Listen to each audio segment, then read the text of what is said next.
tuvimos dos hechos, ¿no? Fue expulsado Cueva, sí, y luego se lesionó, a los 2 o 3 minutos se lesionó Carrillo. Sí. Estuvimos con 9 jugadores durante varios minutos, sí, de lo cual Gareca no se dio cuenta. Y entonces ahí nos metieron 2 o 3 goles. Exacto, le dieron vuelta al partido. Pero hasta ese momento el Perú tenía un equipazo y jugaba bien con esos jugadores. Sí, con esos jugadores que se supone que son indisciplinados o que no tienen el compromiso. El Perú jugaba muy bien y había jugado. Entonces de pronto se produce ese quiebre y claro, después ya, no sé, se trata de forzar a Farfán para que juegue contra Venezuela y está. Exactamente. Entonces, no es que los jugadores no sean indisciplinados, algo falló, hubo una circunstancia, un accidente, digamos, pero era para recuperarse de eso. Chile, que es el rival de hoy, en la Copa América del año anterior, no esta, sino el anterior, tuvo un incidente grave con Vidal. Entonces, cierta parte del público, ¿no?, decía, no, hay que sacar a la manzana podrida. San Pablo dijo, no, este tipo me sirve, después ya veré cómo lo arreglo. Lógico. Pero yo no me voy a poner en un caso de doble moral, a ver si lo saco, no, el tipo me sirve hoy. Y San Pablo dijo, bueno, este tipo se queda. Y Vidal es claramente, y Sánchez y otros jugadores en Chile, Medel, son jugadores difíciles, ¿ah? Son jugadores complicados, ¿ah? Claro, han ganado la Copa América, pero ellos saben que es la estructura de su equipo, la columna vertebral. Entonces, ven la forma de solucionar puertas adentro sus temas. No se hacen harakiri. Esa experiencia ya la habíamos tenido nosotros en la eliminación, no sé si fue la pasada o la anterior, en que estos jugadores que llegaron tarde a la concentración y que fueron sacados del equipo, Farfán, Pizarro, los mejores. Igualmente, a los mejores los sacaron durante no sé cuántas fechas, con lo cual perdimos, por supuesto, la eliminatoria. Ya teníamos la experiencia de haber cometido un error de esa magnitud. Lo que a mí me pareció muy resaltante, la verdad que increíble, inverosímil, es cuando arranca poco antes, antes de la eliminatoria, en el proceso cuando se inicia con Gareca y con Oblitas. Yo no puedo entender cómo Gareca no estaba informado que los jugadores de la selección peruana había que traerlos del avión a la concentración. O sea, había que traerlos directamente a concentrar rígidamente, horas para ver a la familia, poner las reglas claras. No, dijo Gareca, para congraciarse con los jugadores, al mismo estilo Oblitas. No, muchachos, tienen libertad, hagan ustedes lo que su criterio diga. No les puedes decir criterio a los jugadores peruanos. Sí, pues. Les tienes que decir, hermano, entras a las 8, te vas a las 10. O sea, estas son las horas y estas son las reglas de convivencia. No libre albedrío. Entonces, cuando comenzó a perder el equipo y cuando ya quedó fuera contra Uruguay, listo, me borro estos tantos que no hicieron caso a las supuestas reglas y me borro y pongo los jovencitos. Y claro, cuando uno pone jóvenes, no pierde, pues. Porque los jóvenes es el motivo para decir estoy trabajando para el futuro. Pero no es verdad. Uno pone jóvenes y resulta que en este partido tan importante contra Chile pone a Lobatón, que es un hombre que tiene 30 y tantos, y que todo ya para sacarlo al minuto 34. Claro, ¿por qué lo sacó en el minuto 34? La alineación ¿por qué lo puso para sacarlo en el minuto 34? No, la alineación hoy día fracasó claramente, ¿no? Pero también es cierto que ante la carencia de jugadores, que él mismo decidió que ese era el camino, bueno, ese fue el camino que tomó. Y yo lo que he percibido, Jaime, en el último tiempo es que, bueno, hay una apología de la garra y el compromiso, como si esto se resolviese así. La gente de repente, muchos no entienden, pero esto no se resuelve con garra y compromiso. Esto es un tema de aptitud, de calidad, de desequilibrio. Es decir, son jugadores que vienen de ligas importantes, de jugar Champions League, de jugar torneos importantes competitivos. Los tienes que congregar, de repente no para titular, pero los tienes que tener en el momento exacto y convencerlos de tu idea. Yo creo que claramente Gareca no los convenció de nada. Sí. Esa es mi lectura. Y bueno, pero, entrando al partido de hoy, creo que nos ganaron decir que cuando Farfán ha jugado por la selección peruana en los últimos tiempos, ha jugado sin compromiso. Ya ha rendido. Pero ha jugado con un compromiso tremendo. El tipo se corría a la cancha. Por favor. No, lo que pasa es que Carrillo es un hombre más bien de puro carácter, digamos, más bien parece pecho frío. Distinto, pero ¿no? Talentoso. Pero muy talentoso. ¿Qué te importa que sea? Así es. Claro, convéncelo, ¿no? Puertas adentro, ciertos problemas, arregla. Para eso es un gerente. Así es. El gerente no está para votar, está para arreglar, para que esto camine. Bueno, pero finalmente es el camino que tomaron, ¿no? Y entrando al partido de hoy, yo creo que hoy Chile nos pasó por encima, ¿no? En el resultado no, pero en el juego nos dio unos sopapos. Y yo justo estaba mirando el partido y decía, Cueva y Guerrero, que son los que pueden estar. Si tuviésemos Farfán, Carrillo, otros jugadores, Chile es otro partido. O incluso en ese partido pones pues a Beto da Silva desde el comienzo, o pones a Benavente, hombre, pero no a Irving Ávila y a Lobatón. Sí, es verdad. Que no estuvieron en la Copa América, supuestamente una copa para darle forma al equipo. Lo de Gareca también ha sido, ya entrando a otro rubro, una sucesión de de incoherencias, ¿no? También ha sido tipo que ha dicho A, ha hecho B, después ha tenido contradicción y ha tenido muchos problemas ahí también, ¿no? Innegablemente, innegablemente. Ahora, también es cierto que el fútbol peruano no genera una masa crítica de buenos jugadores, ¿no? Hace tiempo que no genera una cantidad importante de buenos jugadores. Y esto tiene que ver ya con la organización del sistema del fútbol, eso requiere la reforma del fútbol. Sobre eso no se discute y es bien difícil hablar de eso, porque es bien difícil invitar a...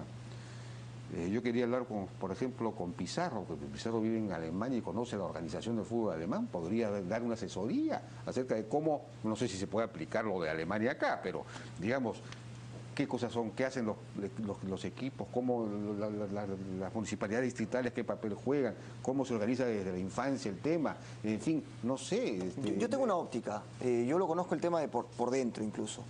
Si yo recibo como club 9 millones de soles para manejar en un año, yo no me reventaría 9 millones de soles en jugadores. Yo diría, ¿sabes qué? Vamos a invertir en esto, vamos a invertir en menores $500,000 y va a quedar para el club 1,5 millones de soles anual y en 3, 4 años tenemos una cancha propia. Nadie tiene una cancha propia, salvo alguna excepción como la U, que no se sabe si lo venderán. Alianza, que tiene una cancha y un auxiliar, que es muy poco para lo que es Alianza. Cristal, que es una empresa privada. Y ahí 2, 3 más, para de contar. Es inaceptable que en tantas décadas se haya despilfarrado la plata, se haya usado tan mal la plata y se pagan sueldos, se paga más plata que en Portugal, en Perú. O sea, la liga portuguesa paga menos que Perú. O sea, el sueldo top... ¿Paga menos en qué? En Portugal, salvo los 3 equipos grandes, los sueldos llegan a un tope de 8.000 euros, por ejemplo. En Perú se pagan 14, 15.000 dólares. Y Perú no pasa en primera fase de Copa Libertadores. Entonces hay un contrasentido. Si yo paso de fase, listo, págame lo que tengo que invierte, paga, si tú quieres, pero ni siquiera eso. Entonces, ¿por qué no invertir en infraestructura? Pero es que nadie lo ve así. Todo el mundo recibe 1 millón, 2 millones, 3 millones de la televisión y se los revientan completitos. Completitos. No queda un sol para el siguiente año. Entonces es una cosa vergonzosa. Entonces ahí yo detecto que hay un problema grave. Si hubiesen gerentes, gente realmente que tenga la personalidad de decir, mire, mi presupuesto baja de $500,000 a 200 y esos 300 los voy a invertir, ya es otra historia, porque en un tiempo determinado puedes comenzar a aspirar a tener campo propio, casa propia, un terreno, bueno, que es lo que habitualmente pasa, ¿no? Los clubes tendrían que funcionar como empresas privadas que invierten para, digamos, en el futuro poder tener más utilidades para crecer. Pero ¿no es Jaime, hay que ser un genio para esto, digo yo. Bueno, por lo menos tendrían que ser sociedades anónimas los clubes, y no lo son. Por lo menos sensato, por lo menos gente sensata, ¿no? Por lo menos gente sensata que pueda, si tengo 10 no me voy a reventar 11. Pero, digamos, la estructura institucional te ayuda, pues si tú eres una empresa, propiamente dices, si eres una sociedad anónima, entonces estás obligado a una serie de procedimientos y cosas que te obligan a ser serio. Yo no entiendo cómo Alianza Lima no se ha convertido, o la U no se han convertido hasta ahora en sociedades anónimas, entonces no se sabe, hay unas administraciones temporales que van a ser eternas. Exactamente. Una ley que no tiene ni pie ni cabeza. ¿Qué régimen es ese? Que no ha ayudado en nada. Salvo para salvarlos nada más, ¿no? Sí, pues. Salvo para salvarlos. Finalmente yo veo un círculo vicioso y veo que sí se puede mejorar, pero para eso hay que estabilizar el mercado. Yo creo que el tema pasa mucho por el mercado, pero para manejar el mercado con estabilidad, con responsabilidad, como tú dices, tendría que entrar una sociedad anónima, pero fundamentalmente gente que entienda el tema y esté dispuesta a decir, ¿sabes qué? Yo no puedo pagar 100 por este jugador, yo puedo pagar 20. Ya, bueno, pero para eso, ¿no?, tendrías que tener una sociedad anónima con unos propietarios, unos accionistas, que como han metido plata en el asunto de verdad, entonces se preocuparán de tener el mejor gerente, Jaime, para que haga las mejores inversiones y para que las barras bravas no destruyan la ida del público, etcétera, etcétera. Jaime, Vallejo es una sociedad anónima y Vallejo es el que más paga, por ejemplo. Entonces no es una garantía ser SA para tener una buena gestión. Yo creo que no, garantía absoluta no. Pero digamos, no es la única SA que hay. Y sin embargo uno revisa estas SA, que es su propia plata, que la manejan ellos y nadie tiene por qué fiscalizársela, pero te das cuenta que siguen el mismo mecanismo. Crecen poco, gastan mucho y uno dice, claro, no entiendo cuándo quieren estar en la bolsa. Pues si estuvieran en la bolsa tendrían un gobierno corporativo transparente y todo lo demás, y en lugar de ser tendrían un montón de socios, pero no socios del club, sino socios accionistas en la bolsa.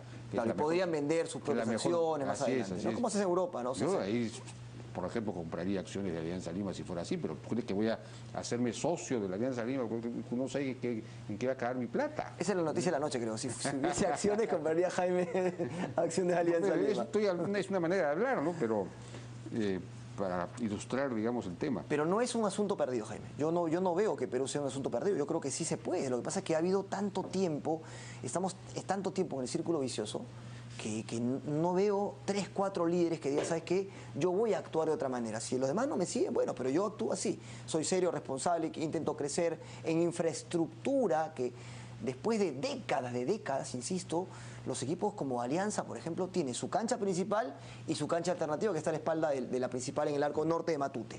O sea, ¿te puedes creer que Alianza Lima, más de 115 años, no tenga 20 hectáreas? O sea, eso es inaceptable. Bueno, pero se suponía que la federación iba a exigir, para el año pasado creo, que iba a licenciar a los clubes. Sí, el próximo año se va a dar supuestamente. Entonces, te dan tu licencia como club para poder participar en el campeonato, si es que tienes cancha, si es que tienes una serie de cosas. Esa decisión que ya se tomó hace no sé cuánto tiempo, se posterga y se posterga cada año. Totalmente. Entonces, así habría que hacer para que el primer año haya solo 3 equipos, pues, ¿no? El segundo año ya serán 4.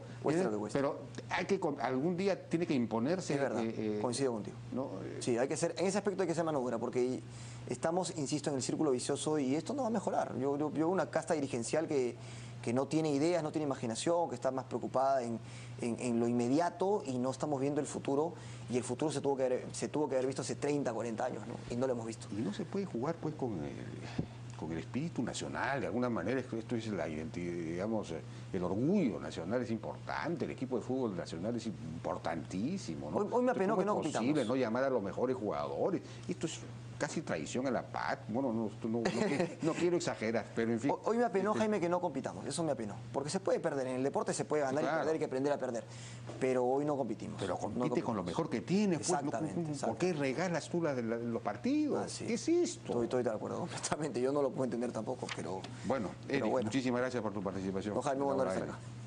Vamos a una pausa y regresamos ahora con Jorge Vaca Campodónico, ex ministro de Economía.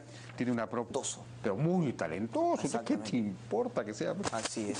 Claro, convéncenos, ¿no? Puertas adentro, cierra tus problemas, arregla, para eso es un gerente. Así es. El gerente no está para votar, está para arreglar, para que esto camine.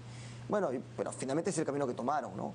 Y entrando al partido de hoy, yo creo que hoy Chile nos pasó por encima, ¿no? En el resultado no, pero en el juego nos dio unos sopapos. Y yo justo estaba mirando el partido y decía, Cueva y Guerrero, que son los que pueden estar. Si tuviésemos Farfán, Carrillo, otros jugadores, Chile es otro partido.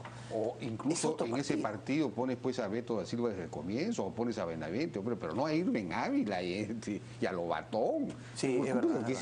Que no estuvieron en la Copa América, supuestamente una Copa para darle forma al equipo. Lo de Gareca también ha sido, ya entrando a otro rubro, una sucesión de incoherencias, ¿no? Que también ha sido tipo que ha dicho A, ha hecho B, después ha tenido contradicción y ha tenido muchos problemas ahí también, ¿no? Innegablemente. Ahora, también es cierto que el fútbol peruano no genera una masa crítica de buenos jugadores, ¿no? Hace tiempo que no genera una cantidad importante de buenos jugadores. Y esto tiene que ver ya con la organización del sistema del fútbol. Eso requiere la reforma del fútbol. Sobre eso no se discute y es bien difícil hablar de eso, porque es bien difícil invitar a... yo quería hablar, por ejemplo, con Pizarro, porque Pizarro vive en Alemania y conoce la organización del fútbol alemán. Podría dar una asesoría acerca de cómo, no sé si se puede aplicar lo de Alemania acá, pero digamos... qué cosas son, qué hacen los equipos, cómo las municipalidades distritales, qué papel juegan, cómo se organiza desde la infancia el tema, en fin, no sé. Yo tengo una óptica, yo lo conozco el tema de por dentro incluso. Si yo recibo como club 9 millones de soles para manejar en un año, yo no me reventaría 9 millones de soles en jugadores. Yo diría, ¿sabes qué? Vamos a invertir en esto, vamos a invertir en menores. Yo no entiendo cómo Alianza Lima no se ha convertido, o la U no se han convertido hasta ahora en sociedades anónimas. Entonces no se sabe, hay unas administraciones temporales que van a ser eternas. Exactamente. una ley que no tiene ni pie ni cabeza. ¿Qué régimen es ese? Que no ha ayudado en nada. Salvo para salvarlos nada más, ¿no? Sí, pues. Salvo para salvarlos. Finalmente yo veo un círculo vicioso y veo que sí se puede mejorar, pero para eso hay que estabilizar el mercado. Yo creo que el tema pasa mucho por el mercado, pero para manejar el mercado con estabilidad, con responsabilidad, como tú dices, tendría que entrar una sociedad anónima, pero fundamentalmente gente que entienda el tema y esté dispuesta a decir, ¿sabes qué? Yo no puedo pagar 100 por este jugador, yo puedo pagar 20. Ya, bueno, pero para eso ¿no? tendría que tener una sociedad anónima con unos propietarios, unos accionistas, que como han metido plata en el asunto de verdad, entonces se preocuparán de tener el mejor gerente, Jaime, para que haga las mejores inversiones y para que las barras bravas no destruyan la ida del público, etcétera, etcétera. Jaime, Vallejo es una sociedad anónima y Vallejo es el que más paga, por ejemplo. Entonces, no es una garantía ser SA para tener una buena gestión. Yo creo que No, garantía absoluta no. Pero digamos, no es la única SA que hay. Y sin embargo uno revisa estas SA, que es su propia plata, que la manejan ellos y nadie tiene por qué fiscalizársela, pero te das cuenta que siguen el mismo mecanismo. Crecen poco, gastan mucho y uno dice, no entiendo cuándo quieren estar crecer. en la bolsa, pues si estuvieran en la bolsa tendrían un gobierno corporativo transparente y todo lo demás, y habrían, en lugar de ser tendrían un montón de socios, pero no socios del club, sino socios accionistas en la bolsa. Claro, y podrían vender sus propias acciones más adelante, ¿no? ¿Cómo haces en Europa? ¿no? Yo ahí, por ejemplo, compraría acciones de Alianza Lima si fuera así, pero ¿crees que voy a hacerme socio de la Alianza Lima? No sé en qué va a caer mi plata. Esa es la noticia de la noche, creo. Si hubiese acciones, compraría Jaime acciones de Alianza Lima. Es una manera de hablar, ¿no? Pero para ilustrar, digamos, el tema. Pero no es un asunto para 1 millón y va a quedar para el club 1,5 millones de soles anual y en 3-4 años tenemos una cancha propia. Nadie tiene una cancha propia, salvo alguna excepción como la U, que no se sabe si lo venderán. Alianza, que tiene una cancha y un auxiliar, que es muy poco para lo que es Alianza. Cristal, que es una empresa privada. Y ahí 2, 3 más, para de contar. Es inaceptable que en tantas décadas se haya despilfarrado la plata, se haya usado tan mal la plata y se pagan sueldos, se paga más plata que en Portugal, en Perú. O sea, la liga portuguesa paga menos que Perú. O sea, el sueldo top... ¿Paga menos en qué? En Portugal, salvo los 3 equipos grandes, los sueldos llegan a un tope de 8.000 euros, por ejemplo. En Perú se pagan 14, 15.000 dólares. Y Perú no pasa de primera fase de Copa Libertadores. Entonces hay un contrasentido. Si yo paso de fase, listo, págame lo que tengo que invierte, paga, si tú quieres, pero ni siquiera eso. Entonces, ¿por qué no invertir en infraestructura? Pero es que nadie lo ve así. Todo el mundo recibe 1 millón, 2 millones, 3 millones de la televisión y se los revientan completitos. Completitos. No queda un sol para el siguiente año. Entonces es una cosa vergonzosa. Entonces, ahí yo detecto que hay un problema grave. Si hubiesen gerentes, gente realmente que tenga la personalidad de decir, mire, mi presupuesto baja de $500 000 a 200 y esos 300 los voy a invertir, ya es otra historia, porque en un tiempo determinado puedes comenzar a aspirar a tener campo propio, casa propia, un terreno, bueno, que es lo que habitualmente pasa, ¿no?